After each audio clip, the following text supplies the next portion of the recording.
Hello, everybody, and welcome to DHP, the Down Home Podcast. We're back to Pfister Farms, and once again, due to extenuating circumstances, my co-host couldn't make it today. One of these days, guys, one of these days. We might as well just make Pfister Farms a co-host as well, because he's been here for every episode of the podcast. Today's main topic is row crop agriculture, and we'll get right into that. Row crop ag. Where do you want to start? What do you think about equipment? That's probably a good place to start. I think a good place to start with that specifically is tires, because as it would imply, row crop tires are designed for. Actually, a better place to start is probably explaining what row crop is. Yeah, probably is. So with row crop, that's different than, basically, we'll see out west, or not west, southwest actually. There's a lot more fruit and stuff, and they need more specialty tractors and stuff. But here it's more of the same tractors getting used for everything, and they're more universal and aren't as unique as the ones out there. Like the main row crops around here are corn, soybeans, and wheat is there too as well. We actually do oats too for the cows. And there's people down here that do milo, things like that. Anyhow, the idea of a row crop is it's a crop that's planted in a row, hence the name. And so when he was talking about, when Pfister Farms was talking about vehicles-wise, row crop tires are thin tires that are designed to go between the rows without damaging the crop, so you can drive through your field while the crop is, planted and not destroy it all. You'd find those on sprayers, any tractors you'd use for nitrogen application, things like that. Okay. What's the next thing? So that's generally row crop ag and how everything works there. Could we do yields? We did not. Thank you for reminding me, because I also need to film the Agri 101 about yield factors, but yeah, that's a good idea to talk about here. Yeah, yield factors. So there's a lot of things that play into the yield of crops at harvest, whether that be the weather, any nutrients in the ground, pH levels, what you put on, the variety of seed, whether or not it's treated, whether it has pre-plant, what type of ground it's planted on, even things like everything matters in farming, every little thing. Yeah, I'd like to add to that. Yeah, but most of the ground around here is actually pretty sandy. But if you put the right amount of stuff on it, it'll grow 200 bushel corn pretty easily. And then there's spots around here where the glaciers actually came through, and there's all kinds of different soil types. In like a quarter mile, like our farm's located at the top, I'm guessing, of this chart that I'm thinking of right now. And about a quarter mile down the road, it goes from sand to clay to really heavy ground, and then you go another quarter mile, and then it's sand again. So the ground changes, and a lot of people around here that farm sand, they put the same fertilizer rates and stuff they put on sand on their really good ground, and it kind of destroys the ground because of that factor. So I think down here the glacier effect isn't quite as much, because basically we just got flattened out pretty much. It was about halfway through Indiana where everything stopped getting totally flattened out, and we're close to that line, but we're not there. So most of our ground is, I'd say the elevation change isn't much more than 30 feet very max, unless you're counting our hayfields, because some of those are on hillsides. And I don't know the history. I don't know if those were man-made hillsides or anything, but it's pretty flat around here. Yeah, it's relatively flat around here, but there are places where it gets really steep really fast, and there are drop-offs. But once you go into town, there's actually sandstone and stuff, and they actually farm pretty close to town, actually. I figured that out. And actually helped the person farm there, because it's absolute sand for about 6 inches, and then it's sandstone, and it holds water really good because of the stone. And he actually got 300 bushel corn off that this year. Well, that is very impressive. I know, and around our town, we actually, up until this year, we just lost that farm, but we had a 2 or 3 acre hay patch that we had to drive through the center of town. It was like in town to get to. So I got another thing we could discuss that's important for a row crop: the effect of trees around field edges and their effect on yield. Yeah, because the trees, when you take your outside rounds off, them are just terrible. And the reason for that is plants need light for photosynthesis, and the trees happen to block a lot of that light with leaves and everything. So when they can't photosynthesize and they can't create the food that they need for themselves, which is the oh man, I've been out of school for too long. It starts with a G. Sugars, basically, the sugars that it needs to survive. Then Glucose. the plants, yes, glucose. Thank you. When it can't provide or make for itself the glucose it needs to survive, it is unable to. It won't bear the actual corn, the ear of corn. So, and same for soybeans. There won't be pods. So trees are not good around the edges of fields. Another thing is they suck up moisture because of the roots, and the roots of trees can grow under the edges of a field, so that can make all the moisture in the area, and that can also destroy yields because obviously no water means plants die. Yeah, that makes sense. But around here, there's a lot more.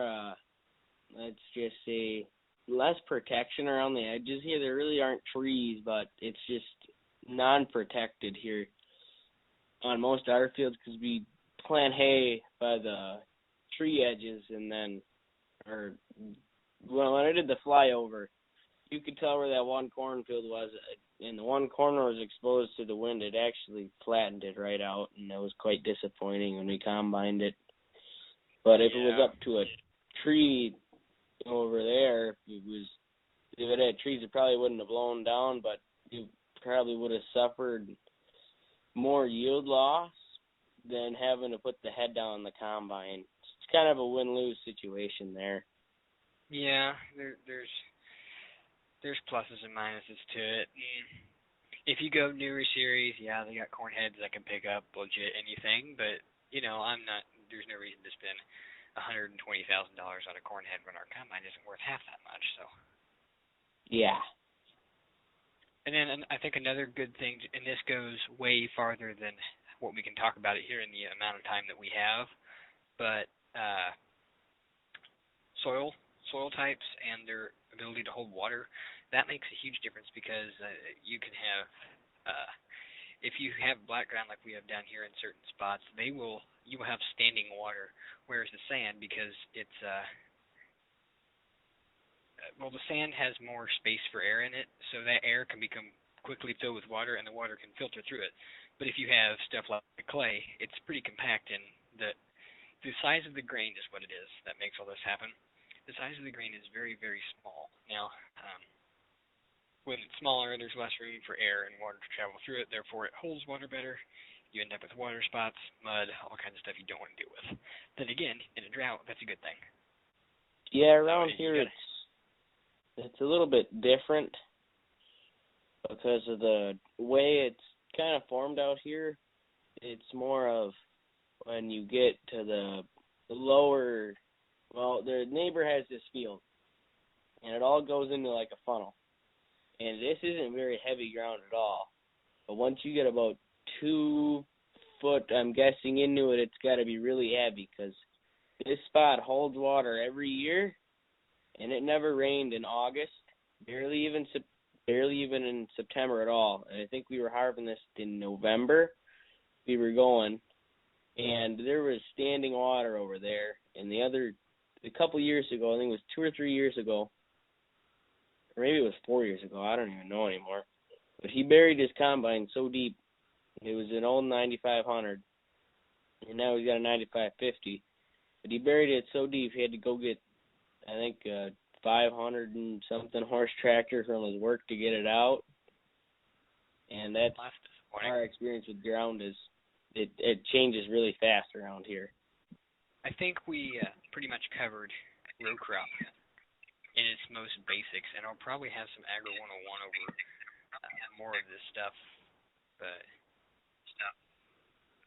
do we have a debate topic for today, or are we just going to skip that? I'm going to think of one in about 10 seconds. Wait, what's yours? I got a better one. Would you well, which one do you think is more profitable, soybeans or corn? Oh, this is the topic for years to come. Okay, what side are you going to take? I'm going to take soybeans because it takes a lot less fertilizer. There's more risk for more reward. Corn is, there's a lot of you have to put fertilizer into it. It's expensive to put 28 and all that kinds of stuff on it in the summer.